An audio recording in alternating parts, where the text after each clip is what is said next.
संत मार्कुस के सुसमाचार के 6 अध्याय में कई महत्वपूर्ण घटनाएं घटित होती हैं, जो यीशु के सेवा, शिक्षाओं और चमत्कारों का वर्णन करती हैं, जिनको समझने के लिए हमने इस अध्याय को 6 भागों में बांटा है।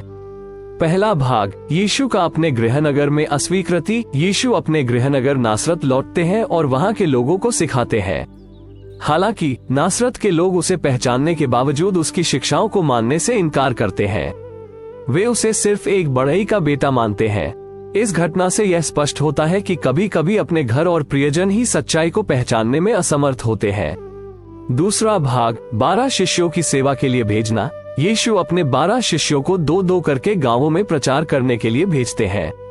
वे लोगों को पश्चाताप का संदेश देते हैं, बुरी आत्माओं को निकालते हैं और बीमारों को चंगा करते हैं। इस खंड से यह समझ आता है कि सुसमाचार का प्रचार सिर्फ यीशु के हाथ में नहीं था, बल्कि उनके शिष्य भी उसी कार्य में भाग लेते हैं।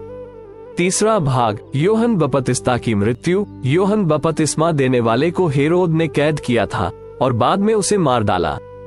इस घटना के द्वारा ये दर्शाया गया है कि ईश्वर के दूत और सच्चाई की शिक्षा देने वाले लोग भी विरोध और शहादत का सामना करते हैं। चौथा भाग, 5000 को भोजन। यीशु एक निर्जन स्थान में 5000 से अधिक लोगों को चमत्कार के द्वारा सिर्फ 5 रोटियों और 2 मछलियों से भोजन कराते हैं। ये घटना न केवल यीशु की दिव्य शक्ति को दिखाती है, बल्कि यह भी कि ईश्वर की उदारता और देखभाल कितनी महान है। पांचवा भाग, पानी पर चलना। यीशु ने अपने शिष्यों को नाव में भेजा और खुद प्रार्थना करने के लिए पहाड़ पर गए।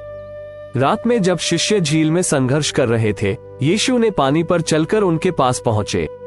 इस घटना से यह स्पष्ट होता है कि यीशु के पास प्रकृति पर भी अधिकार है और वह अपने अनुयायियों को कठिनाइयों में मदद करते हैं। छठवां भाग, बहुतों को चंगाई। अध्याय के अंत में यीशु गिनसरेत के इलाके में पहुंचते हैं, जहां लोग उन्हें पहचानते हैं और बीमारों को उनके पास लाते हैं। यीशु उन सभी को चंगा करते हैं, जिससे ये साबित होता है कि उनकी चंगाई की शक्ति सर्वव्यापी और असीमित थी।